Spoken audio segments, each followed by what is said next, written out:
UPSC GD की तैयारी कर रहे हो तो ये प्रैक्टिस सेट आपके लिए काफी इंपॉर्टेंट है, क्योंकि इस प्रैक्टिस सेट में जो प्रश्न दिए गए हैं इन्हीं टाइप के प्रश्न आपकी परीक्षाओं में पूछे जाएंगे। तो चलिए हम शुरू करते हैं प्रश्न 1 से। हमें पहला प्रश्न दिया है, प्रश्न कह रहा है कि नीचे दिए गए विकल्पों में से संबंधित संख्या का चयन करें। यानी यहाँ पर जिस प्रकार 8 और 18 का जो आपस में संबंध है वही संबंध हमें यहाँ पर 16 के साथ बताना है। ठीक है, तो ये हमारा नंबर एनालॉजी का प्रश्न है। तो हम सबसे पहले यहाँ पर ये पता करेंगे कि यहाँ पर 8 से 18 का संबंध कैसे है, उसी प्रकार हम यहाँ पर 16 का संबंध बताएंगे। ठीक है, क्योंकि प्रश्नवाचक चिन्ह हमारा यहाँ पर इस तरफ है, तो यहाँ पर हम क्या करेंगे, इस 18 का पता करेंगे। ठीक है, इस 8 से। तो अब देखिए सबसे पहले अगर हम यहाँ पर संख्या को ध्यान से देखते हैं, हमारे पास संख्या छोटी ही संख्या है, तो यहाँ पर हम क्या करेंगे, देखिए अगर हम पहला लॉजिक लगाते हैं तो यहाँ पर 8 से 18 का देखिए, तो यहाँ पर क्या करेंगे, अगर 8 से 18 बनाएंगे एकदम 8 का हम यहाँ पर सबसे पहले 2 गुना करते हैं। ठीक है, तो 8 का अगर हम 2 गुना करेंगे तो 8 का 2 गुना कितना होता है, 16 होता है। और यहाँ पर क्या दिया है, 18। अगर हम यहाँ पर 16 में 2 प्लस करते हैं, ठीक है, तब हमारे पास यहाँ पर कितने हो जाएंगे, 18 हो जाएंगे। और 18 यहाँ पर दिया है। अब सेम तरीके से यहाँ पर हम 16 का बताते हैं। ठीक है, तो सबसे पहले यहाँ पर हम क्या करेंगे, 16 का 2 गुना करेंगे। तो 16 का 2 गुना कितना होता है, तो आपको होगा यहाँ पर 16 का 2 गुना होता है 32। कितना होता है, 32। और जैसे हमने यहाँ पर 2 गुना करके +2 करा था, तो यहाँ पर भी हम क्या करेंगे, सेम तरीके से +2 करेंगे। तो यहाँ पर क्या होना चाहिए, तो 32 2 34। ठीक है, तो यहाँ पर क्या होना चाहिए, 34 होना चाहिए। लेकिन ऑप्शन में देखिए हमारे पास यहाँ पर 34 नहीं है, तो ये लॉजिक तो यहाँ पर नहीं लगेगा। ठीक है, तो अब क्या कर सकते, देखिए अगर हम यहाँ पर देखिए आपस में इसका अगर गुणा करेंगे तब भी कुछ हो नहीं रहा है, प्लस करेंगे यानी कि प्लस देखते हैं, तो यहाँ पर कितना प्लस हो रहा है, तो यहाँ पर देखिए 8 में जब हम 10 को प्लस करते हैं, ठीक है, तब हमारे पास यहाँ पर कितना होगा, 18। और 18 दिया है। अगर हम सेम तरीके 16 में भी क्या करते हैं, इसके ही जैसा 10 प्लस करते हैं। ठीक है, तो यहाँ पर कितना होना चाहिए, तो यहाँ पर होना चाहिए 26। लेकिन ऑप्शन में हमारे पास 26 नहीं है, तो ये लॉजिक भी यहाँ पर काम नहीं कर रहा है। ठीक है, तो यहाँ पर आप थोड़ा सा लॉजिक को समझिए। अगर हम अब हम क्या करते हैं, देखिए अगर इनको हम आपस में जोड़ते हैं तो 18 8 कितने होते हैं, तो आपको हो गए 26 होते हैं। ठीक है, कितने होते हैं, 26 होते हैं। कितने होते हैं, 26 होते हैं। ठीक है, कितने होते हैं, 26। अगर हम सेम तरीके से इसका भी दोनों का योग क्या करते हैं, 26 लाते हैं। ठीक है, तो प्रश्नवाचक चिन्ह के स्थान पर क्या रखेंगे, तो 26 आएगा। तो आपको हो गए यहाँ पर 16 है, और 16 से अगर हमें यहाँ पर क्या रखेंगे, 26 आएगा, तो आपको हो गए यहाँ पर हम 10 को रखेंगे, तब हमारे पास यहाँ पर 26 आएगा। लेकिन 10 भी हमारे पास ऑप्शन में नहीं है, तो अब हम क्या करते हैं, यहाँ पर गुणा करके देखते हैं। ठीक है, लॉजिक को अच्छे से समझिए। अगर हम यहाँ पर देखिए इनका आपस में गुणा करते हैं तो 18 8 कितना होते हैं, तो आपको हो गया 18 8 होते हैं 144। कितना होते हैं, 144। यहाँ पर भी हम 16 के साथ किसका गुणा करें कि हमें यहाँ पर कितना मिले, तो आपको हो गया यहाँ पर देखिए 16 के साथ किसका गुणा करें कि हमें यहाँ पर 144 मिले। ठीक है, ये हम अब पता करते हैं, हमने प्लस करके देख लिया था। तो देखिए अगर हम यहाँ पर 16 के साथ किसका गुणा करेंगे, तो आपको होगी 16 के साथ अगर हम 9 का गुणा कर दे, 9 कर रख के, तो हमें यहाँ पर 16 नाम कितने मिलेंगे, 144। और 144 यहाँ पर आया है, और 144 यहाँ पर भी आया। ठीक है, तो अच्छा लॉजिक है। तो यहाँ पर क्या आएगा, 9 आएगा। ठीक है, तो अब ऑप्शन में देखिए 9 कहां पर है, तो ऑप्शन नंबर हमें यहाँ पर सी में दिया है, तो ऑप्शन नंबर सी हमारा इस प्रश्न का सही जवाब होगा। अब चलिए हम बढ़ते हैं प्रश्न 2 पे। अब दूसरे नंबर का प्रश्न दिया है। अब प्रश्न कह रहा है कि दी गई श्रृंखला श्रेणी में अगली संख्या ज्ञात कीजिए। यानी हमें यहाँ पर एक श्रृंखला श्रेणी दी है और इसी में एक प्रश्नवाचक चिन्ह दिया है, यहाँ पर कौन सी संख्या होगी ये हमें बताना है। ठीक है, तो देखिए जब भी हम श्रृंखला के प्रश्नों को सोल्व करते हैं तो सबसे पहले हम क्या करते हैं, श्रृंखला यानी कि संख्या को ध्यान से देखते हैं कि संख्या कैसे लिखिए।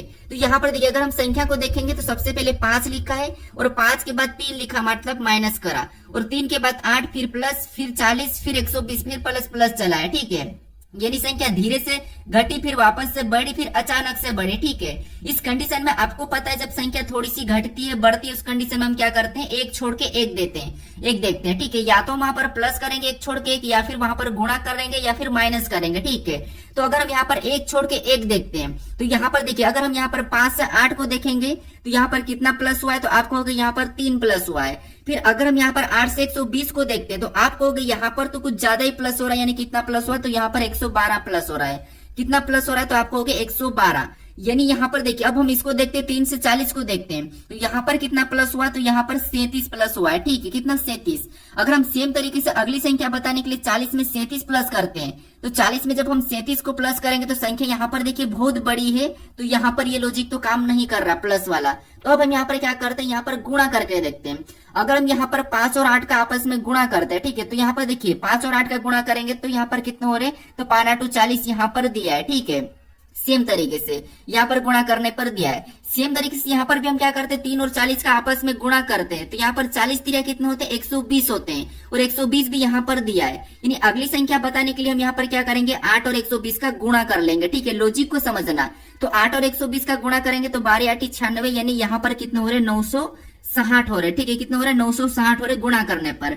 यानी हमने यहाँ पर क्या करा, इसका गुणा करा तो हमें ये संख्या प्राप्त हुई। अब हमें और भी अगली संख्या बताना हो तो हम क्या करेंगे, इन दो संख्याओं के साथ गुणा कर लेंगे। ठीक है, लेकिन हमें ये वाली संख्या पूछी थी तो यहाँ पर हमारे पास 960 आया। ठीक है, तो ऑप्शन में देखेंगे तो ऑप्शन नंबर हमें यहाँ पर डी में दिया है, तो ऑप्शन नंबर डी हमारा इस प्रश्न का सही जवाब होगा। ठीक है, लॉजिक को अच्छे से समझते हुए चलिए। अब चलिए हम बढ़ते हैं प्रश्न 3 पे। सभी दोस्तों के रिक्वायरमेंट पे एक बहुत बड़ा ऑफर लेके आ चुका हूँ मेरे दोस्तों। इस प्रैक्टिस सेट के ऊपर आपके लिए एक अच्छा ऑफर है, जहाँ से कि अब आपको ये प्रैक्टिस सेट लगाओगे और सबसे सस्ता प्रैक्टिस सेट मिलने वाला है आज तक के यूट्यूब के इतिहास में।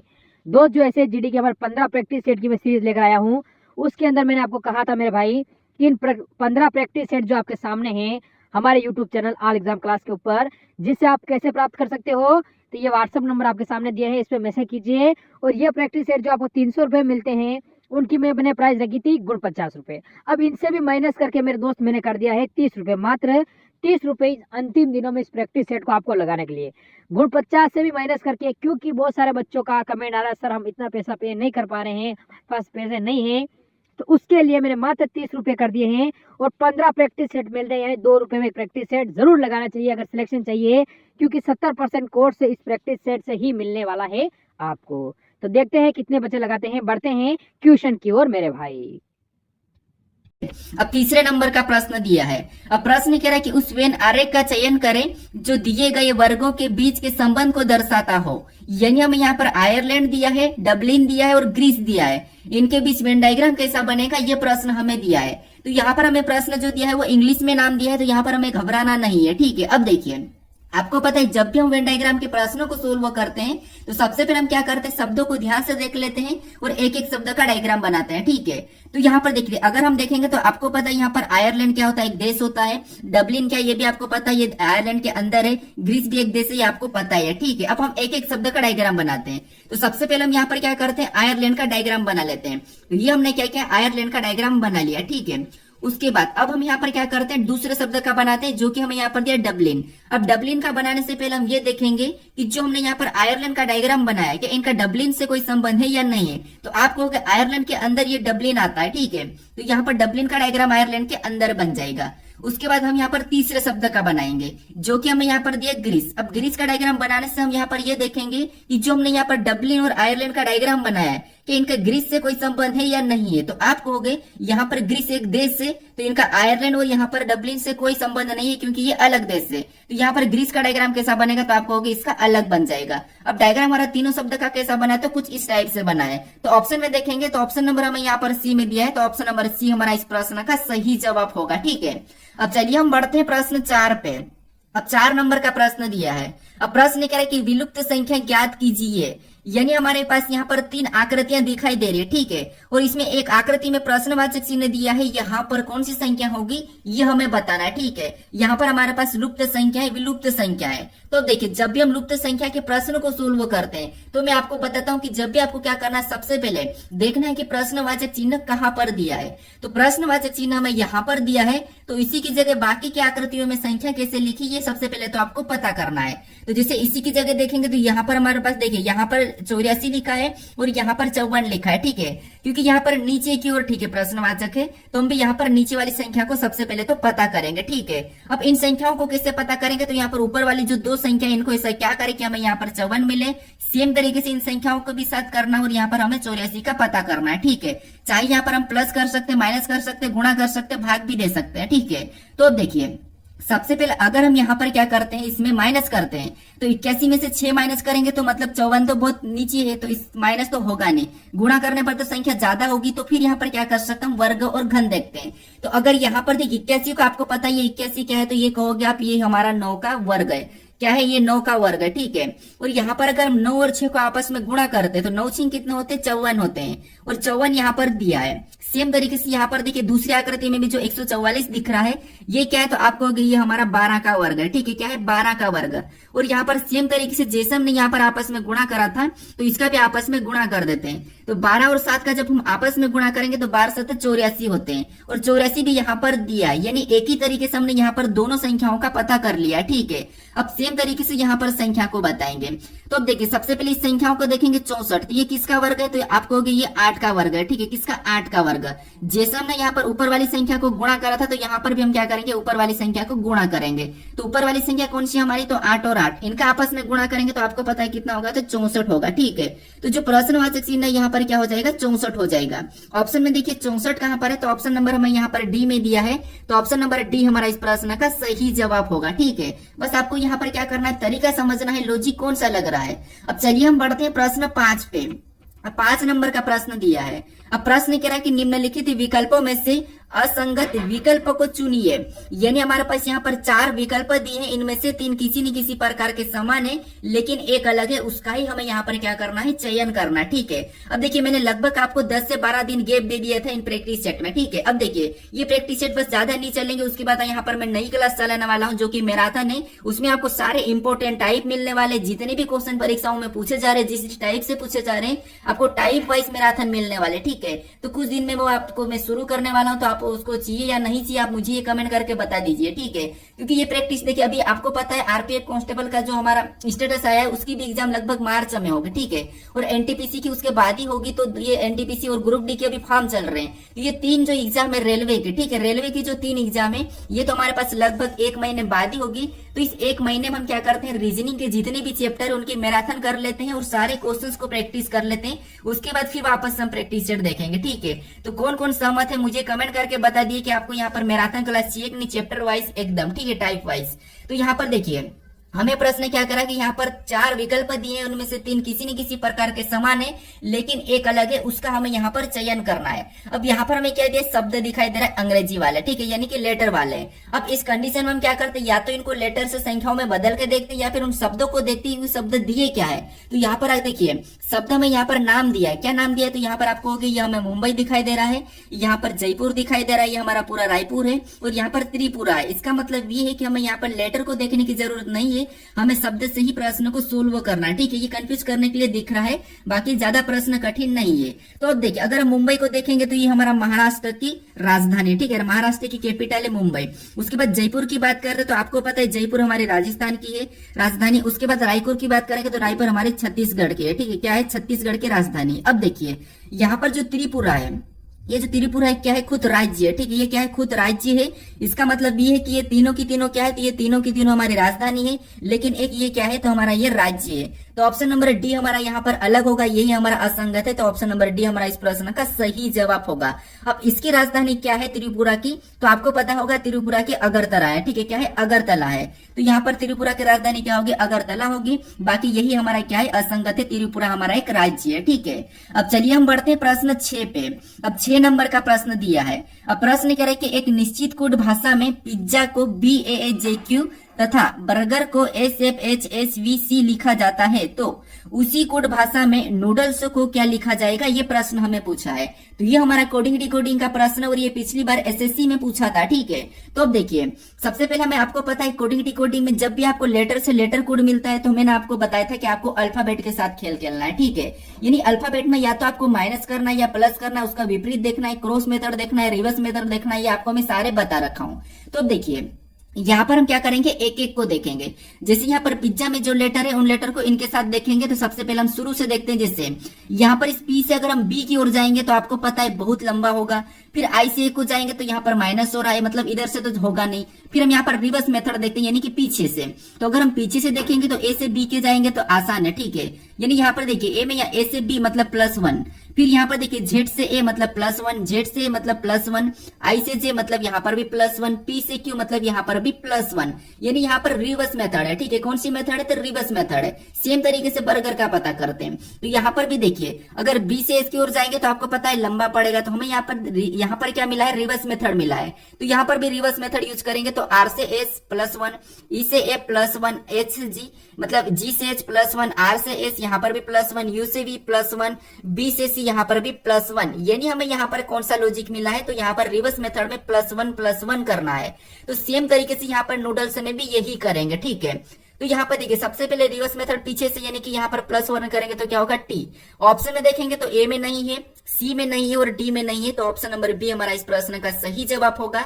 हमें यहाँ पर पूरा भी चेक करने की जरूरत नहीं है। अगर चेक करेंगे तो यहाँ पर क्या होगा, ई के बाद एफ हो जाएगा, एल हो जाए, एल के बाद क्या होगा तो आपको एम होगा, तो यहाँ पर टी एफ एम दिया है, मतलब ऑप्शन नंबर बी हमारा इस प्रश्न का सही जवाब होगा। ठीक है, क्योंकि ऑप्शन हमें यहाँ पर एक ही में मिला है। अब चलिए हम बढ़ते हैं प्रश्न 7 पे। अब 7 नंबर का प्रश्न दिया है। अब प्रश्न यहाँ पर कह रहा है कि एक ही पासे की दो अवस्था दी गई है, बिंदु 4 के विपरीत सतह कौन सी होगी, ये प्रश्न हमें पूछ रहा है। ठीक है, तो ये हमारा पासे का प्रश्न है। अब देखिए पासे के प्रश्न में आपको पता है जब भी एक से अधिक पासा हो तो हम क्या करते हैं, कॉमन सतह देखते हैं, यानी उस सतह पे, यानी या चाहे आपको चिन्ह मिले, लेटर मिले, संख्या मिले, कुछ भी मिले, आपको बस कॉमन देखना है। ठीक है, तो मैं आपको कितनी बार सोल्व करवाई। अब हमें यहाँ पर क्या दो पासे दिखाई दे रहे हैं। ठीक है, और यहाँ पर हमें क्या दिया है, तो बिंदु दिया, यानी कि हमें यहाँ पर बिंदु दिया है, तो बिंदु भी हम क्या करेंगे, यहाँ पर कॉमन देख लेंगे। तो कॉमन बिंदु कौन सी सतह दिखाई दे रही, तो आपको होगा हमें यहाँ पर 4 वाले हमें कॉमन दिखाई दे रहे हैं। ठीक है, यहाँ पर 4 बिंदु वाले हमें यहाँ पर कॉमन दिखाई दे रहे हैं, यानी कि हम क्या करेंगे, ये पहले पासे का 4 बिंदु, ये दूसरे पासे का 4 बिंदु, हम 4 करके लिख लेते हैं। ठीक है, अब देखिए आपको पता हम क्या करते हैं, एक एक पासे में घड़ी की दिशा में चलते हैं क्लॉकवाइज। तो यहाँ पर कॉमन से चलेंगे तो अगला हमें यहाँ पर क्या मिला, 6 बिंदु मिले, तो उसको हम क्या करेंगे, उसके नीचे 6 लिख लेंगे। फिर हम आगे चलेंगे यहाँ पर 6 बिंदु से, तो हमें कौन सा बिंदु मिला, तो आपको यहाँ पर 5 बिंदु मिले, तो उनको भी हम क्या करेंगे, उसके नीचे लिख लेंगे। अब हम यहाँ पर दूसरे पासे में चलेंगे कॉमन से, तो यहाँ पर इस 4 से हम चले तो हमें यहाँ पर 1 बिंदु मिला, तो उसको भी हम क्या करेंगे, उसके नीचे 1 लिखेंगे। फिर हम यहाँ पर 1 बिंदु से आगे चलेंगे तो हमें 2 बिंदु मिला, अब हम उसके नीचे 2 लिखेंगे।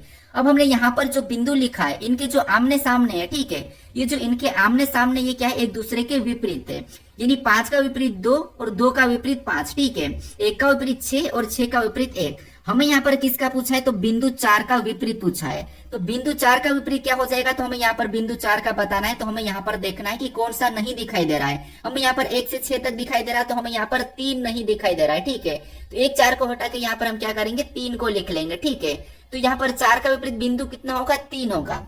ऑप्शन में देखिए बिंदु 3 यहाँ पर ऑप्शन नंबर डी में दिया है, तो ऑप्शन नंबर डी हमारा इस प्रश्न का सही जवाब हो जाएगा। ठीक है, अब चलिए हम बढ़ते हैं प्रश्न 8 पे।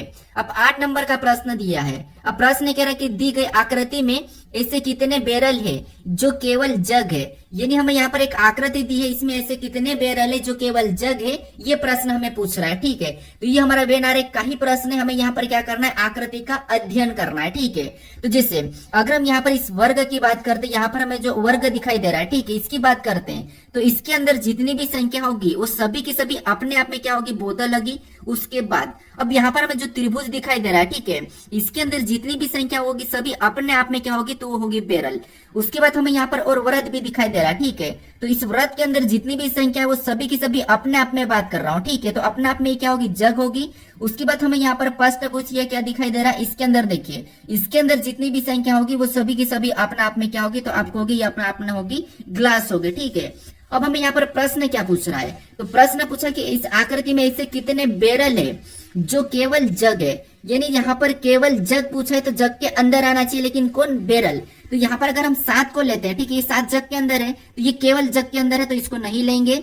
उसके बाद यहाँ पर देखिए 9 को देखते हैं, तो 9 गिलास के अंदर है, तो इसको भी नहीं लेंगे। उसके बाद हम यहाँ पर 6 की बात करते हैं, तो ये बोतल के अंदर है, तो इसको भी नहीं लेंगे। अब हमारे पास यहाँ पर 4 और 5 बचे हैं। अब हमें यहाँ पर कह रहा है कि केवल बैरल है, ठीक है, केवल जग। ऐसे कितने बैरल है जो केवल जग है, तो यहाँ पर अगर हम 5 की बात करते हैं, तो ये बैरल भी है, जग भी है, लेकिन ये बोतल के अंदर भी है, तो इसीलिए ये 5 को भी नहीं लेंगे। और यहाँ पर 3 की बात करते हैं, ये केवल बैरल है, तो हमारे पास यहाँ पर जो 4 दिखाई दे रहा है, ये क्या है, तो ये बैरल है और ये केवल जग के अंदर है। ठीक है, तो यहाँ पर क्या दिखाई दे, हमें 4, तो ऑप्शन में देखेंगे तो ऑप्शन नंबर बी हमारा इस प्रश्न का सही जवाब होगा। ठीक है, तो इस टाइप का प्रश्न मिले तो आपको क्या करना है, आकृति का अध्ययन करना है, और जैसा प्रश्न कह रहा है वैसा ही आपको यहाँ पर बताना है। ठीक है, अब चलिए हम बढ़ते हैं प्रश्न 9 पे। अब 9 नंबर का प्रश्न दिया है। अब प्रश्न कह रहा है निम्नलिखित अक्षर श्रृंखला श्रेणी को पूर्ण कीजिए, यानी हमारे पास यहाँ पर एक अक्षर श्रृंखला श्रेणी दी है, इसमें हम कौन से लेटर को भरे कि ये श्रृंखला हमारी पूर्ण होगी, ये प्रश्न हमें पूछ रहा है। ठीक है, देखिए जब भी हम इस टाइप के प्रश्न को सोल्व करते सबसे पहले हम क्या करते हैं, या तो लेटर को गिन के क्या करते हैं, पेयर बना के सोल्व करते हैं, या फिर हम किस लेटर के बाद रिक्त स्थान है ये हम देखते हैं। तो सबसे पहले यहाँ पर हम क्या करते हैं, लेटर को गिन के पेयर बना लेते हैं। ठीक है, तो यहाँ पर अगर हम लेटर को गिनेंगे तो आपको रिक्त स्थान को भी साथ में गिनना है। ठीक है, तो यहाँ पर देखिए सबसे पहले गिनेंगे तो 1 2 3 4 5 6 7 8 9 10 11 12 13 14 15 16 17 18 19 20। यहाँ पर टोटल हमारे पास कितने हैं तो 20 है। तो या तो हम यहाँ पर क्या करते हैं तो 4 4 में भी बना सकते हैं और 5 5 में भी पेयर बना सकते हैं। तो मान लो यहाँ पर हम बड़ा सा बड़ा पेयर बना लेते हैं, ठीक है। तो यहाँ पर हमने क्या करा, बड़ा सा बड़ा पेयर बनाया 5 5 में, यानी हमने यहाँ से एक पेयर बना लिया। उसके बाद फिर से हमने यहाँ पर 5 से और पेयर बनाया, फिर हमने वापस से यहाँ से और पेयर बनाया, ठीक है। ये हमने 5 5 में 4 पेयर बना लिया। अब हम यहाँ पर लेटर को भरेंगे, ठीक है। तो सबसे पहले देखिए ए के बाद यहाँ पर क्या दिखाई दे रहा है, सी दिखाई दे रहा है। तो यहाँ पर हम क्या करेंगे, ए के बाद सी को भर लेंगे, ठीक है। ए सी, ठीक है। इसके बाद यहाँ पर भी क्या करेंगे, सी से पहले ए है तो यहाँ पर भी क्या करेंगे, इसको भी भर लेंगे ए, मतलब एसी तो हमने यहाँ पर सभी में भर दिया। उसके बाद यहाँ पर क्या है, डी एफ है और यहाँ पर क्या होना चाहिए, तो यहाँ पर भी होना चाहिए डी एफ और यहाँ पर भी डी एफ। तो यहाँ पर अगर हम लास्ट में एफ को भरेंगे तो लास्ट में, ठीक है, यहाँ पर एफ भी दिखाई दे रहा है, ठीक है। उसके बाद फिर अगर हम देखेंगे तो यहाँ पर हमारे पास इसमें लास्ट में क्या है, बी है और यहाँ पर लास्ट में कुछ भी नहीं और यहाँ पर लास्ट में डी आ रहा है। अगर यहाँ पर लास्ट में हमारे पास बी आ रहा है और यहाँ पर लास्ट में डी आ रहा है तो यहाँ पर साइज से प्लस हो रहा होगा, यानी अगर यहाँ पर बी है तो यहाँ पर क्या होना चाहिए, ए होना चाहिए, ठीक है। क्या होना चाहिए, ए। अब ए से हम यहाँ पर +1 करेंगे तो बी और बी से और +1 करेंगे तो यहाँ पर सी हो जाएगा, ठीक है। हमने यहाँ पर लास्ट वाले लेटर को देखा है और इसमें और +1 करेंगे तो ए के बाद सी के बाद डी, यानी यहाँ पर +1 करने पर डी। उसके बाद यहाँ पर तो देखिए सी के बाद क्या है, तो आपको होगा यहाँ पर सी के बाद डी है, सभी में डी है तो यहाँ पर हम डी को भर लेंगे, ठीक है। और इसमें भी हम यहाँ पर क्या करेंगे, डी के बाद हम एफ को भर लेंगे क्योंकि डी के बाद एफ है। अब देखिए यहाँ पर एफ भी हमने भर लिया। अब हमारे पास यहाँ पर पेयर जो बना है, यहाँ पर देखेंगे कि क्या सेम समान पेयर बने या नहीं बने। तो यहाँ पर देखिए एसी डी एफ ए, यहाँ पर A C D F B, A C D F C, यहाँ पर भी एसी डी एफ डी, यानी यहाँ पर लास्ट वाला अक्षर क्या हो रहा था, +1 हो रहा था क्योंकि हमने यहाँ पर लास्ट वाले लेटर को देखा था, ठीक है। अब हमने यहाँ पर कौन कौन से लेटर को भरा, वही हमारा यहाँ पर सही जवाब होगा। तो सबसे पहले हमने सी को भरा, उसके बाद हमने यहाँ पर ए को भरा, उसके बाद फिर हमने यहाँ पर डी को भरा, फिर हमने यहाँ पर वापस से क्या करा तो ए को भरा, फिर हमने यहाँ पर सी को भरा और हमने फिर एफ को भरा। तो ये अगर हम ऑप्शन में देखें तो लास्ट में एफ हमें यहाँ पर केवल ऑप्शन ए में दिखाई दे रहा है, तो ऑप्शन नंबर ए हमारा इस प्रश्न का सही जवाब होगा, ठीक है। अब चलिए हम बढ़ते हैं प्रश्न 10 पे। अब 10 नंबर का प्रश्न दिया है। अब प्रश्न यहाँ पर कह रहा है कि यदि ए अक्षर जोड़ के लिए, बी अक्षर घटाव, सी अक्षर भाग के लिए एवं तथा यहाँ पर ये कि डी अक्षर गुणा के लिए हो, तब यहाँ पर कह रहा है कि जो समीकरण दिए इस समीकरण का मान बराबर होगा, यानी इस समीकरण का मान क्या होगा, ये प्रश्न हमें पूछ रहा है, ठीक है। तो यहाँ पर देखिए सबसे पहले तो हमें यहाँ पर समीकरण में यहाँ पर जो अक्षर दिए हैं इस अक्षर के जगह हमें क्या करना है, चिन्ह को रखना है, ठीक है। तो यहाँ पर देखिए सबसे पहले कोष्टक में क्या दिया तो हम यहाँ पर लिख लेते, जैसे 7 दिया है, ठीक है। सबसे पहले 7 दिया तो यहाँ पर हम 7 लिखे हैं, यहाँ पर हमने 7 लिखा है, ठीक है। ये हमने 7 लिखा और साथ में यहाँ पर अक्षर में यहाँ पर डी दिखाई दे रहा है, ठीक है। क्या दिखाई दे रहा है, तो यहाँ पर मैं कलर चेंज करता हूँ, हमें यहाँ पर क्या दिखाई दे रहा है, तो आपको होगे कोष्टक में 7 है, ठीक है। कोष्टक में 7 है और हमें यहाँ पर डी दिखाई दे और डी का मतलब यहाँ पर क्या कहा, तो डी का यहाँ पर गुणा का। तो यहाँ पर हम क्या करेंगे, गुणा का चिन्ह लगा के यहाँ पर और 3 को लिख के कोष्टक बंद कर लेंगे। उसके बाद हमें यहाँ पर बी दिखाई दे रहा है और बी का अर्थ यहाँ पर माइनस का, ठीक है, यानी कि घटाव कहा। तो यहाँ पर हम घटाव का चिन्ह लगाएंगे, अगली संख्या 6 को लिखेंगे, फिर हमें यहाँ पर ए दिया है और ए अक्षर का मतलब यहाँ पर जोड़ का, तो यहाँ पर हम प्लस लगा लेंगे और अगला यहाँ पर क्या करेंगे, 5 को लिख लेंगे। उसके बाद वापस से कोष्टक बंद करेंगे और यहाँ पर 20 दिया है तो 20 को वैसा ही लिखेंगे और यहाँ पर सी दिया है और सी का अर्थ यहाँ पर भाग का, तो यहाँ पर हम क्या करेंगे, भाग का चिन्ह लगा के अगला हम 20 लिखेंगे और कोष्टक बंद कर लेंगे। अब इसको हम क्या करते हैं, बोर्ड मास रूल पे सोल्व करते हैं। तो आपको पता है सबसे पहले कोष्टक सोल्व होता है, फिर भाग सोल्व होता है, गुणा सोल्व होता है, ये तो आपको पता ही है। तो इधर हम कोष्टक सोल्व करते तो यहाँ पर देखिए इसमें गुणा कर लेंगे, ठीक है। तो यहाँ पर 7 या 21 हो जाएगा, ठीक है। और माइनस का 6 वैसा ही उतरेगा, प्लस का 5 भी वैसा ही रहेगा। इधर भाग दे देंगे तो आपको पता है 20 में 20 का भाग देंगे तो यहाँ पर तो एक ही बार में जाएगा, यानी यहाँ पर क्या होगा, तो आपको होगा यहाँ पर 1 होगा, ठीक है। क्या होगा, 1, यानी यहाँ पर कोई भी चिन्ह नहीं है तो यहाँ पर गुणा कर लेते तो यहाँ पर 5 ही होगा, ठीक है। क्योंकि यहाँ पर सोल्व करने पर 1 होगा और 1 जब कोष्टक से बाहर निकलेगा तो 5 के साथ गुणा करेगा तो 1 ही होगा, ठीक है, यानी 5 ही होगा। अब इसको सोल्व करते हैं, ठीक है। तो आपको पता है सबसे पहले अगर हम माइनस कर लेते 21 में से 6 को माइनस करेंगे तो यहाँ पर कितना बचेगा, 15 बचेगा और प्लस क्या करेंगे, 5 करेंगे, ठीक है। क्या करेंगे, प्लस 5 करेंगे तो यहाँ पर हमारे पास कितने हो रहे हैं, 20 हो रहे हैं। तो यहाँ पर देखिए ऑप्शन में देखिए 20 कहाँ पर है, तो ऑप्शन नंबर सी में दिया है, तो ऑप्शन नंबर सी हमारा इस प्रश्न का सही जवाब होगा, ठीक है। सभी दोस्तों के रिक्वायरमेंट पे एक बहुत बड़ा ऑफर लेके आ चुका हूँ मेरे दोस्तों। इस प्रैक्टिस सेट के ऊपर आपके लिए एक ऐसा ऑफर है जहाँ से कि अब आपको ये प्रैक्टिस सेट लगाओगे और सबसे सस्ता प्रैक्टिस सेट मिलने वाला है आज तक के यूट्यूब के इतिहास में। दोस्त जो ऐसे जीडी के हमारे 15 प्रैक्टिस सेट की मैं सीरीज लेकर आया हूँ, उसके अंदर मैंने आपको कहा था मेरे भाई कि इन 15 प्रैक्टिस सेट जो आपके सामने हैं हमारे YouTube channel all exam class के ऊपर, जिससे आप कैसे प्राप्त कर सकते हो, तो ये व्हाट्सअप नंबर आपके सामने दिया है, इस पर मैसेज कीजिए। और ये प्रैक्टिस सेट जो आपको 300 रुपये मिलते हैं, उनकी मैंने प्राइस रखी थी गुण 50 रुपये। अब इनसे भी माइनस करके मेरे दोस्त मैंने कर दिया है 30 रुपये, मात्र 30 रुपये अंतिम दिनों में इस प्रैक्टिस सेट को आपको लगाने के लिए। गुण 50 से भी माइनस करके, क्योंकि बहुत सारे बच्चों का कमेंट आ रहा है सर हम इतना पैसा पे नहीं कर पा रहे हैं, पास पैसे नहीं है, तो उसके लिए मैंने मात्र 30 रुपये कर दिए हैं। और 15 प्रैक्टिस सेट मिल रहे हैं, यानी 2 रुपये में प्रैक्टिस सेट जरूर लगाना चाहिए अगर सिलेक्शन चाहिए, क्योंकि 70% कोर्स से इस प्रैक्टिस सेट से ही मिलने वाला है आपको। तो देखते हैं कितने बच्चे लगाते हैं, बढ़ते हैं क्यों। अब चलिए हम बढ़ते हैं प्रश्न 11 पे। अब 11 नंबर का प्रश्न दिया है। अब प्रश्न कह रहा है कि जॉन ने अपने दोस्तों को एक महिला से परिचय कराते हुए कहा कि वह उसकी पत्नी के पिता की दूसरी बेटी है। महिला का जॉन की यानी कि महिला का जॉन से क्या संबंध है, ये प्रश्न पूछ रहा है। ठीक है, तो अब देखिए, जब भी आपको यहाँ पर इशारे करने वाले या परिचय करने वाले आते हैं प्रश्न, तो आपको क्या करना है, खुद से लेके खुद को लेके प्रश्न को सोल्व करना है। ठीक है, तो यहाँ पर मान लीजिए हम खुद को लेते हैं, यानी प्रश्न कह रहा है कि जॉन ने अपने दोस्तों को एक महिला से परिचय कराते हुए कहा, यानी आपने, ठीक है, आपने अपने दोस्तों से एक महिला की परिचय कराया। ठीक है, आपने अपने दोस्तों से एक महिला की परिचय कराते हुए कहा, आपने क्या कहा कि वह उसकी पत्नी के मतलब आपकी पत्नी के पिता, ठीक है, उसकी पत्नी के पिता मतलब आपकी पत्नी के पिता की दूसरी बेटी है। यानी आपके देखिए, आपकी पत्नी के पिता मतलब आपके ससुर की दूसरी बेटी है। ठीक है, आपके ससुर की दूसरी बेटी है, तो ये कह रहा है कि महिला जॉन की क्या है, नहीं, ठीक है, यानी जॉन की वो महिला क्या लगेगी, तो आप कहोगे अगर आपके पत्नी के पिता की दूसरी बेटी मतलब आपकी वो क्या लगेगी, तो आप कहोगे वो साली लगेगी। ठीक है, क्या लगेगी, साली लगेगी। तो ऑप्शन में देखिए साली कहां पर है, तो ऑप्शन नंबर सी में दिया है, तो ऑप्शन नंबर सी हमारा इस प्रश्न का सही जवाब होगा। ठीक है, तो आपको क्या करना है, खुद को लेके प्रश्न को सोल्व करना है, आसानी से सोल्व हो जाएगा। अब चलिए हम बढ़ते प्रश्न 12 पे। अब 12 नंबर का प्रश्न दिया है। अब यहाँ पर प्रश्न हमें यहाँ पर देखिए कथन दिया है और यहाँ पर हमें निष्कर्ष दिया है। तो सबसे पहले हमें यहाँ पर तीनों कथन को समझना है और उसके बारे में ये 3 निष्कर्ष हमें क्या कह रहे हैं, हमें ये देखना है। तो सबसे पहले हमें यहाँ पर कथन को सत्य मानना है, कथन जो कह रहा है उसका सुनना है, फिर उसके बारे में निष्कर्ष क्या कह रहा है, गलत कह रहा है या सही कह रहा है, ये हमें देखना है। ठीक है, तो सबसे पहले यहाँ पर हम कथन को समझते हैं।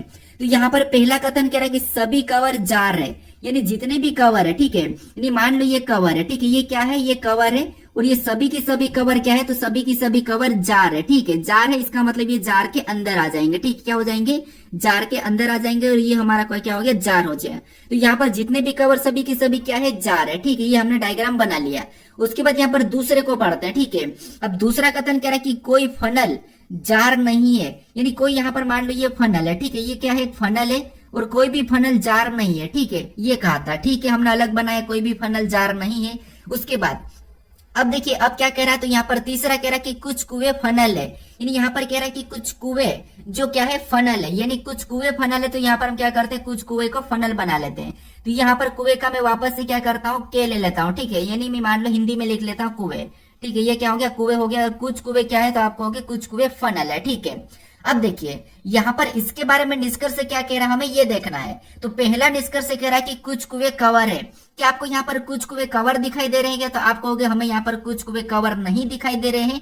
कुएं यहाँ पर है, कवर यहाँ पर है, तो ये हमें गलत कह रहा है, यहाँ पर कुछ कुएं कवर नहीं है। ठीक है, तो पहला निष्कर्ष तो यहाँ पर इसके बारे में गलत कह रहा है। अब दूसरे को देखते हैं, तो दूसरा क्या कह रहा है, दूसरा कह रहा है कि कुछ कुएं जार है। क्या आपको यहाँ पर कुछ कुएं जार दिखाई दे रहे हैं, तो कुआं यहाँ पर है, जार यहाँ पर, ये भी हमें नहीं दिखाई दे रहा है, मतलब दूसरा भी हमें यहाँ पर गलत कह रहा है, यानी कि कुछ कुएं जार है, तो ये हमें निष्कर्ष गलत कह रहा है। ठीक है, उसके बाद अब हम तीसरे निष्कर्ष को देखते हैं। तो तीसरा निष्कर्ष कह रहा है कि कोई फनल कवर नहीं है। तो ये बात सही है कि जो यहाँ पर कोई भी जो कवर है ये फनल नहीं है, तो कोई कवर यहाँ पर फनल नहीं है, तो ये बात सही है। ठीक है, यानी कोई भी कवर फनल नहीं है, तो ये साफ दिखाई दे रहा है कि कवर और फनल का आपस में कोई संबंध नहीं है।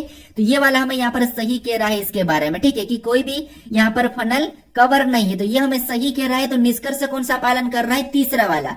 ऑप्शन में देखेंगे तो ऑप्शन नंबर सी में दिया है, तो ऑप्शन नंबर सी हमारा इस प्रश्न का सही जवाब होगा। अब चलिए हम बढ़ते हैं प्रश्न 13 पे। अब 13 नंबर का प्रश्न दिया है। अब प्रश्न करें कि यदि फोन बराबर 78655 तथा कॉल बराबर 3133 तो नेटवर्क का बराबर क्या होगा, ये प्रश्न हमें पूछ रहा है। ठीक है, तो ये हमारा कोडिंग डिकोडिंग का ही प्रश्न है। बस हमें यहाँ पर क्या करना है, सबसे पहला पता करना है कि फोन बराबर यहाँ पर 78655 कैसे लिखा है, कॉल बराबर 3133 कैसे लिखा है, ये पता करके हम क्या करेंगे, सेम तरीके से नेटवर्क का बताएंगे। ठीक है, तो आपको पता है जब भी लेटर से संख्या दी हुई रहती है उस कंडीशन में आपको क्या करना है, उस लेटर को संख्या में बदलना है। ठीक है, तो सबसे पहले अगर हम देखते हैं तो यहाँ पर हमारे पास बड़ी संख्या है, तो यहाँ पर हम इनको काउंट नहीं करेंगे। ठीक है, एक वो भी तरीका होता है लेटर को गिनना है और कितने लेटर है इससे भी हम सोल्व करते हैं। तो यहाँ पर हमारे पास ज्यादा संख्या, तो यहाँ पर क्या करते हैं, इनको लेटर को संख्याओं में बदलते हैं। तो सबसे पहले पी की बात करते तो एबीसीडी में 16 नंबर पे आता है। फिर एच की बात करते तो एच हमारा 8 नंबर पे आता है। फिर यहाँ पर ओ की बात करते तो ओ हमारे एबीसीडी में 15 नंबर पे आता है। एन हमारा एबीसीडी में 14 नंबर पे आता है। ई हमारा एबीसीडी में 5 नंबर पे आता है। अगर हम यहाँ पर देखिए 78655 लाने की कोशिश करते हैं, तो अगर हम इनको आपस में जोड़ेंगे यानी कि 16 को आपस में जोड़ेंगे तब हमारे पास 7 हो जाएंगे। 8 को हम वैसा ही रख लेंगे, इसको आपस में जोड़ेंगे यानी कि जो दो संख्या वाली संख्या है, यानी दो संख्या वाली संख्या उसको आपस में जोड़ देना है। तो यहाँ पर भी 15 को आपस में जोड़ेंगे तो 6 हो जाएंगे, 14 को आपस में जोड़ेंगे तो 5 हो जाएंगे और 5 तो वैसा ही रहेगा। ठीक है, 5 हमारा वैसा ही रहेगा। तो ये हमारा 78655 आ चुका है। अब सेम तरीके से यहाँ पर हम कॉल का पता करते हैं। तो यहाँ पर सबसे पहले इसको क्या करेंगे, बदलेंगे। तो आपको पता है सी हमारा एबीसीडी में 3 नंबर पे आता है, ए हमारा 1 नंबर पे आता है, एल हमारा 12 नंबर पे आता है, डबल एल दिया है तो यहाँ पर ये भी 12 नंबर पे आता है। अब यहाँ पर 3 तो वैसा ही रहेगा, 1 भी वैसा ही रहेगा। इसको आपस में जोड़ेंगे तो 3 होगा, इधर भी आपस में जोड़ेंगे तो 3 होगा, यानी 3133 यहाँ पर भी दिया है। अब इसी तरीके से यहाँ पर हम क्या करेंगे, नेटवर्क का बताएंगे। तो सबसे पहले इनको क्या करेंगे, हम संख्या में बदल लेंगे। तो सबसे पहले एन हमारे एबीसीडी में आपको 14 नंबर पे आता है। ई कितने नंबर पे आता है, तो ई हमारा 5 नंबर पे आता है। टी हमारा बीसीडी में कितने नंबर पे, तो ये हमारा 20 नंबर पे आता है। डब्ल्यू कितने नंबर पे, तो डब्ल्यू हमारा 23 नंबर पे आता है। ओ कितने नंबर पे, तो ओ हमारा बीसीडी में 15 नंबर पे आता है। फिर ये आर दिया और आर कितने नंबर पे, तो आर हमारा 18 नंबर पे आता है और के हमारा बीसीडी में 11 नंबर पे आता है। ठीक है, अब हमें यहाँ पर इनको सिंगल में करना है। तो सबसे पहले अगर हम सिंगल में करेंगे तो इनको आपस में जोड़ देंगे तो 4 और 1 कितना हो जाएंगे, 5 हो जाएंगे। 5 तो वैसा ही रहेगा, इधर आपस में जोड़ेंगे तो 2 ही होगा, इधर आपस में जोड़ेंगे तो 5 हो जाएगा, इधर आपस में जोड़ेंगे तो 6 हो जाएगा, यहाँ पर आपस में जोड़ेंगे तो 9 हो जाएगा और इनको आपस में जोड़ेंगे तो 2 हो जाएगा। ये हमें ऑप्शन में देखना है 55 25 692। 55 25 692 अगर हम ऑप्शन में देखते हैं तो ऑप्शन नंबर डी में दिया है, तो ऑप्शन नंबर डी हमारा इस प्रश्न का सही जवाब होगा। ठीक है, अब चलिए हम बढ़ते हैं प्रश्न 14 पे। अब 14 नंबर का प्रश्न दिया है। अब प्रश्न करें कि कुछ व्यक्ति एक पंक्ति में उत्तर की ओर मुख करके बैठे हैं। आर यू के बाई और तीसरे स्थान पर बैठा है। आर और टी के बीच केवल 2 व्यक्ति बैठे हैं। क्यू और यू के बीच केवल 1 व्यक्ति बैठा है। यू के दाई और केवल 1 व्यक्ति बैठा है। केवल वी टी के बाई और बैठा है। तो पंक्ति में कितने व्यक्ति बैठे हैं, ये प्रश्न हमें पूछ रहा है। ठीक है, यहाँ पर हमें ये नहीं पूछा है कि किसके दाएं कौन बैठा है, इसके सामने कौन बैठा है, तीसरे स्थान पर कौन बैठा है, ऐसा कुछ भी नहीं पूछा। हमें यहाँ पर पूछा है कि उस पंक्ति में कुल कितने व्यक्ति बैठे हैं। तो यहाँ पर अगर आप लेटर को गिन के प्रश्न सोल्व करने की कोशिश करोगे तो प्रश्न आपका गलत हो जाएगा। आपको यहाँ पर क्या करना है, इनको उत्तर की ओर मुख करके एक पंक्ति में बिठाना ही होगा। ठीक है, क्योंकि अगर आप इनको गिन के कर लोगे, इन लेटर को गिन लोगे तो आपका प्रश्न गलत हो जाएगा। अब देखिए यहाँ पर हम क्या करते हैं, एक पंक्ति में बैठाते हैं उत्तर की ओर मुख करके, यानी कि इस टाइप के बैठेंगे और इनका सिर किधर होगा, तो ऊपर की ओर होगा। ठीक है, अब देखिए यहाँ पर कह रहा है कि कुछ व्यक्ति एक पंक्ति की में उत्तर की ओर मुख करके बैठे हैं। यहाँ पर कह रहा है कि आर यू के बाई और तीसरे स्थान पर बैठा है। ठीक है, यहाँ पर बढ़िए, यहाँ पर क्या कह रहा है कि आर यू के बाई और तीसरे स्थान पर बैठा है। ठीक है, तो जो यहाँ पर मान लो ये आर बैठा है, ठीक है, ये यू के बाई और तीसरे स्थान पर बैठा है, मतलब ये किसका स्थान है, और तीसरे स्थान पर बैठा मतलब ये स्थान और यहाँ पर यू बैठेगा। ठीक है, अब ये तीसरे स्थान पर है। ठीक है, यू के बाई और तीसरे स्थान पर है, तो बाया किधर है, यू का बाया इधर हो जाएगा और दाया इधर हो जाएगा। ठीक है, अब देखिए यू के बाई और तीसरे स्थान पर बैठा है उसके बाद अब आगे प्रश्न पढ़ेंगे तो आर और टी के बीच केवल दो व्यक्ति बैठे हैं, ठीक है।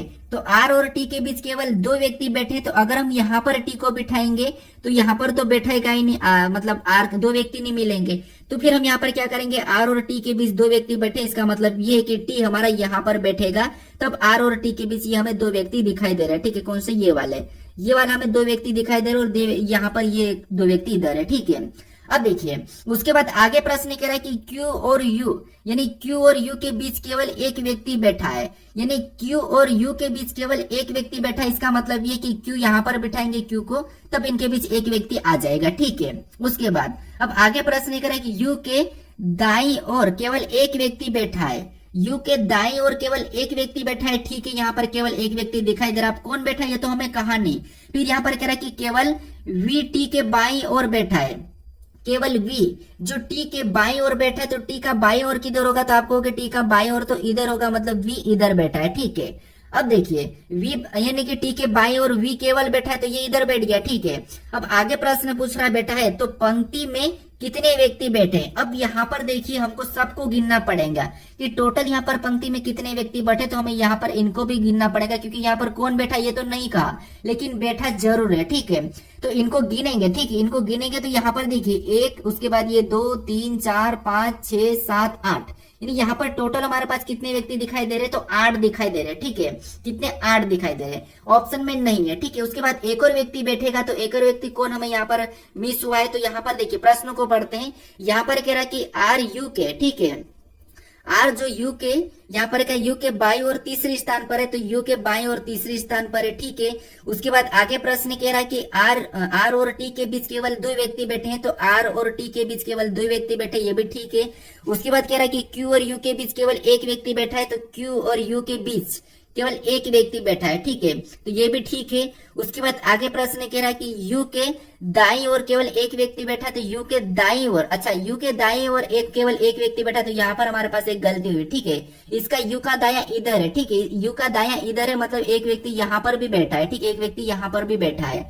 अब हमारा यहाँ पर प्रश्न सही हो गया और टोटल हमारे पास यहाँ पर कितने हो गए, 9 हो गए, ठीक है। हमने यहाँ पर करा था, इसको बाएं वाले को ले लिया था और हमें यहाँ पर दाईं ओर कहा था, तो दाईं ओर केवल एक व्यक्ति हमारा यहाँ पर भी बैठा है, ठीक है। तो अब हमारे पास यहाँ पर कितने, 9 व्यक्ति हो गए। ऑप्शन में देखेंगे तो ऑप्शन नंबर सी में दिया है, ऑप्शन नंबर सी हमारा इस प्रश्न का सही जवाब होगा। अब चलिए हम बढ़ते हैं प्रश्न 15 पे। अब 15 नंबर का प्रश्न दिया है। अब प्रश्न कह रहे कि निम्नलिखित आकृति में वर्गों की संख्या ज्ञात कीजिए, यानी इस आकृति में वर्गों की संख्या कितनी है ये हमें बताना है, ठीक है। अब आकृति हमें अजीब सी दिखाई दे रही, तो आपको एक तरीका पता होगा वर्ग गिनने के, ठीक है। कैसे, देखिए वर्ग कैसा होता है आपको, कि सिंगल वर्ग तो हमारा कुछ इस टाइप से होता है, ये हमारा एक वर्ग है, ठीक है, ये हमारा एक वर्ग है। अगर इसी में हम क्या करते हैं, यहाँ पर इसी में हम फिर हम 4-4 करके गिनते हैं, तो इसी में अगर कुछ इस टाइप से होता है, ठीक है, कुछ इस टाइप से होता है, तो इसमें कितने वर्ग हो जाए, तो आपको हो गया यहाँ पर 1 2 3 4 और एक बड़ा वाला 5, यानी इसमें कितना हो जाते हैं, 5 हो जाते हैं, ये तो आपको पता ही है। यहाँ पर इसमें 1 है और इसमें 5 है। अब देखिए आपको जो इस टाइप की जो आकृति यहाँ पर हमने बनाई और इसमें हमने 5 को गिना है, ठीक है। अब इसको कैसे गिनते हैं, तो एक तरीका भी होता है कि यहाँ पर देखिए अगर आपको ऐसे में बहुत सारे बॉक्स मिल जाते हैं, ये तो हमारे पास इतने हैं, ठीक है, इसको हम क्या करते हैं, ऐसे भी गिनते हैं। ये हमारे पास मान लो 2 ही मतलब बॉक्स है, ठीक है, तो यहाँ पर हम क्या करते हैं, इनको क्या करते हैं, गिन लेते हैं, इधर से भी हम क्या करते हैं, इधर भी गिन लेते हैं और इनको क्या करते हैं, आपस में जोड़ देते हैं, ठीक है, यानी कि आपस में क्या करते हैं, गुणा कर देते हैं, यानी कि इसका लास्ट से लास्ट गुणा करेंगे तो 2 दूना 4 और 1 एकम 1, यहाँ पर हमने गुणा करके इनको आपस में प्लस करते तब भी हमारा यहाँ पर 5 आता है, ये तरीका है। अब आपको पता है जो इस प्रकार का यहाँ पर हमें बीच में दिखाई दे रहा है, ठीक है, यहाँ पर हमें बीच में दिखाई दे रहा है, तो इसमें भी कितना होगा, 5 होगा, यानी अगर इसमें 5 है, ठीक है, इसमें अगर 5 है तो यहाँ पर बीच वाले में भी तो 5 होगा, यहाँ पर भी 5 होगा, यहाँ पर भी 5 होगा, यहाँ पर भी 5 होगा, यहाँ पर भी 5 होगा, तो टोटल 5 5 10 15 20 25 30, यानी टोटल हमें यहाँ पर कितने निकल के आ रहे हैं, तो 30 निकल के आ रहे हैं। ऑप्शन में देखेंगे तो ऑप्शन नंबर बी में दिया है, ऑप्शन नंबर बी हमारा यहाँ पर सही जवाब होगा, ठीक है। अगर इसमें 5 है तो यहाँ से भी तो 5 बनेंगे, ये भी तो आपको दिखाई दे रहे हैं, ये वाला फिर हमारा यहाँ से बना है, तो इसीलिए यहाँ पर 5 5 5 हमारे कितने बार है, 6 है, तो ऑप्शन नंबर बी हमारा इस प्रश्न का सही जवाब होगा। अब चलिए हम बढ़ते हैं प्रश्न 16 पे। अब 16 नंबर का प्रश्न दिया है। अब प्रश्न कह रहा है कि निम्नलिखित शब्दों को सार्थक क्रम में दर्शाने के लिए सही विकल्प का चयन करें। यानी हमें यहाँ पर 5 शब्द दिए, ठीक है, और हमें यहाँ पर कह रहा है कि सार्थक क्रम में दर्शाने के लिए हमें सही विकल्प का चयन करना है। तो यहाँ पर शब्दों को देखिए, फिर सार्थक क्रम में या तो आपको घटते क्रम में रखना है या फिर आपको बढ़ते क्रम में, ठीक है, डिसेंडिंग ऑर्डर या असेंडिंग ऑर्डर, ये तो आपको पता है, ठीक है, आरोही क्रम या अवरोही क्रम। तो अब देखिए यहाँ पर हमें उत्तक दिया है, अंग दिया है, जीव दिया है, जनसंख्या दी, कोशिका दी, यानी आपको पता है ये एक जीव के रिलेटेड है, यानी कि एक हमारे पास जीव के रिलेटेड यहाँ पर हमें क्या करना है, इनको क्रम में जमाना है। तो जीव कैसे बनता है, तो सबसे पहले आपको होगी कोशिका बनती है, तो 4 नंबर वाला पहले ले लेंगे। उसके बाद देखिए सबसे पहले क्या बनेगा, तो आपको पता है कोशिका बनेगी, मतलब 4 नंबर वाला हमने पहले ले लिया। कोशिका के बाद क्या बनता है, तो कहोगे आप उत्तक बनता है, फिर हम यहाँ पर 1 नंबर वाले को लेंगे, ठीक है। उत्तक के बाद क्या बनता है, तो आप कहोगे अंग बनता है, क्या बनता है, अंग बनता है, तो फिर हम यहाँ पर क्या करेंगे, तीसरे नंबर वाले को ले लेंगे। उसके बाद अंग के बाद क्या बनता है, तो आप कहोगे अंक के बाद जीव बनता है, तो यहाँ पर हम 5वें नंबर वाले को लेंगे। और जीव के बाद क्या बनता है, तो आप कहोगे यहाँ पर जीव के बाद जनसंख्या बनती है, तो यहाँ पर जनसंख्या यानी कि दूसरे नंबर वाले को लास्ट में ले लेंगे। अब देखिए अगर हम यहाँ पर देखेंगे तो इसको घटते बढ़ते क्रम में हमें अभी हमने क्या करा, यहाँ पर छोटे से बड़े की ओर, यानी कि जैसे बनता है तो हमने यहाँ पर क्या करा, बढ़ते क्रम में करा है। यानी पहले क्या हुआ, कोशिका बनी, उत्तक बना, फिर अंग, फिर जीव, जनसंख्या, यानी बढ़ते क्रम में। तो बढ़ते क्रम में हमें ऑप्शन नंबर कहाँ पर दिखाई दे रहा है, तो हमें ऑप्शन नंबर सी में दिखाई दे रहा है। घटते क्रम में करते तो फिर हमें 2, 5 ऐसा आता, 2, 5 हमें कहीं भी शुरुआत में नहीं दिखाई दे रहा है, तो ऑप्शन नंबर सी ही हमारा इस प्रश्न का सही जवाब होगा, ठीक है। अगर इसी में घटते क्रम में लाते तो सबसे पहले जनसंख्या से आते हैं अपन, जनसंख्या आती है, उसके बाद हमारे यहाँ पर क्या आता है, जीव आता, फिर अंग आता, फिर हमारे पास यहाँ पर क्या आता है, तो आपको उत्तक, फिर यहाँ पर क्या आता है, कोशिका आती है, ये हमारा घटते क्रम में हो जाता। लेकिन ये हमारे ऑप्शन में नहीं है, तो हमारा ये बढ़ते क्रम वाला सही होगा, ऑप्शन नंबर सी, ठीक है। अब चलिए हम बढ़ते प्रश्न 17 पे। अब 17 नंबर का प्रश्न दिया है। अब प्रश्न कह रहा है कि इनमें से कौन सा विकल्प संख्याओं के दिए गए संयोजन के समान नहीं है। यानी हमें यहाँ पर कोष्टक में कुछ संख्या दी है, इन संख्याओं का जो आपस में संबंध है, आपस में जो रिलेशन है, इसके समान किस विकल्प में नहीं है, ये प्रश्न हमें पूछ रहा है, ठीक है। इसके समान कौन सा है ये नहीं पूछ रहा है, हमें पूछ रहा है कि इसके समान कौन सा नहीं है। यहाँ पर देखिए नहीं है पूछा है, तो यहाँ पर देखिए सबसे पहले इसका रिलेशन देखते हैं। तो आपको पता है अगर हम इनको आपस में जोड़ेंगे, ठीक है, इनको प्लस करेंगे तो यहाँ पर 8 और 15 को जोड़ेंगे तो 23 आएंगे, और यहाँ पर इसका आपस में इधर गुणा भी करेंगे, ठीक है, तो 15 8 आपस में गुणा करेंगे तो यहाँ पर गुणा करने पर कितना आ रहा है, तो गुणा करने पर यहाँ पर 20 आ रहा है, ठीक है, और यहाँ पर प्लस करने पर कितना आ रहा है, 23 आ रहा है। यानी जो तीसरे नंबर की संख्या प्लस करने पर है पहले 2 को, और लास्ट वाली पहले 2 को गुणा करना है। तो यही वाला हम क्या करते हैं, ऑप्शन में देखते हैं। तो पहले वाले 2 को जोड़ेंगे तो तीसरी वाली प्राप्त होगी, ठीक है। तो यहाँ पर इनको जोड़ेंगे, ठीक है, तो जोड़ने पर ये प्राप्त हो रही, मतलब सही है, यानी कि 11 और 12 कितना होते हैं, 23 होते हैं, ठीक है, ये सही है। उसके बाद इनको यहाँ पर हमने क्या करा था, प्लस करा था। अब यहाँ पर इनको भी प्लस करेंगे तो यहाँ पर प्लस करने पर कितने होंगे, 21 होंगे, लेकिन यहाँ पर 21 नहीं है। यहाँ पर 12 5 को जोड़ेंगे तो 17 होना चाहिए, और 17 हमारे पास यहाँ पर हो रहा है, तो ये ठीक है। 18 और 9 को आपस में यहाँ पर भी जोड़ेंगे तो यहाँ पर 27 होना चाहिए, और 27 भी ठीक है। तो इनके जैसा कौन सा मैच नहीं हो रहा, तो हमें यहाँ पर ऑप्शन नंबर बी वाला नहीं हो रहा। यहाँ पर क्या आना था, तो यहाँ पर भी हमारा 21 आना था, लेकिन यहाँ पर 98 है, ठीक है, तो ये हमारा इसके जैसा नहीं है, तो ये हमारा ऑप्शन नंबर बी हमारा इस प्रश्न का सही जवाब होगा। ये मैच नहीं कर रहा है, ठीक है, तो ऑप्शन नंबर बी हमारा इस प्रश्न का सही जवाब होगा। बस आपको यहाँ पर ध्यान रखना है कि इसके जैसा है या नहीं है, दिए गए समूह के समान है या नहीं है, क्या पूछा ये प्रश्न ध्यान देना है, ठीक है। अब चलिए हम बढ़ते हैं प्रश्न 18 पे। अब 18 नंबर का प्रश्न दिया है। अब प्रश्न कह रहा है कि उस विकल्प का चयन करें जो दिए गए शब्दों के एक शब्द बनाया जा सकता है। यानी दिए गए शब्दों से एक शब्द बनाया जा सकता है, ये प्रश्न पूछ रहा है। तो यहाँ पर जैसे हमारे पास यहाँ पर जो शब्द दिए है, ठीक है, यहाँ पर इन शब्दों में जो जितने भी लेटर दिए हैं इनका यूज करके कौन सा यहाँ पर शब्द बन रहा है, ये प्रश्न हमें पूछ रहा है, ठीक है, तो यही हमें देखना है। तो यहाँ पर देखिए, यहाँ पर सबसे पहले देखेंगे तो पहले वाले में एम दिया है, ठीक है, ए भी दिया है, ठीक है, आई भी दिया है, ठीक है, उसके बाद और भी हमें यहाँ पर एन दिया है, वो भी ठीक है, फिर हमें यहाँ पर टी दिया है, ठीक है, फिर हमें ए दिया है तो ए भी ठीक है, फिर से हमें यहाँ पर आई दिया है तो ठीक है, फिर से हमें यहाँ पर एन दिया है तो एन भी हमारे पास है, ठीक है, फिर हमें यहाँ पर आई दिया और आई हमारे पास और इसमें नहीं है, तो हम इसको नहीं बना सकते, क्योंकि यहाँ पर जो चीज यहाँ पर उपलब्ध नहीं है तो यहाँ पर एक्स्ट्रा हम कैसे ले सकते हैं। एक ही चीज को 2 बार तो यूज कर ही नहीं सकते। जैसे मान लीजिए आपने मान लो एक दीवार बनाया, ठीक है, आपने एक मान लो दीवार बनाया और किसी ईंट को आपने यहाँ पर यूज कर दिया, क्या इसी ईंट को निकाल के आप यहाँ पर यूज कर पाओगे क्या? दीवार के लिए नहीं कर पाओगे। इसीलिए यहाँ पर जो आय जितने थे उतने तो यहाँ पर यूज हो चुके हैं। अब हम अलग से उसी को उठा के तो यूज नहीं कर सकते, इसलिए ये नहीं बन रहा है। ठीक है, फिर हम यहाँ पर ऑप्शन बी की बात करते हैं। तो ऑप्शन बी में हमें यहाँ पर देखिए टी, ठीक है, टी दिखाई दे रहा है, आर भी है, ए भी है, फिर आई भी है, एन भी है, आई भी है, एन भी, डबल आई डबल एन है, जी भी है, मतलब ऑप्शन बी बन रहा है। ठीक है, उसके बाद यहाँ पर अगर हम देखिए ऑप्शन हमारा कौन सा नहीं बन रहा है, तो ऑप्शन ए नहीं बन रहा है, ऑप्शन बी बन रहा है। यहाँ पर बात करते तो इसमें एस दिया है तो एस भी ठीक है, ई है, डी है। यहाँ पर हमारे पास डी नहीं दिखाई दे रहा है, मतलब ये नहीं बन रहा है। उसके बाद इधर बात करते तो यहाँ पर हमें एम दिखाई दे रहा है, उसके बाद पी नहीं दिखाई दे रहा।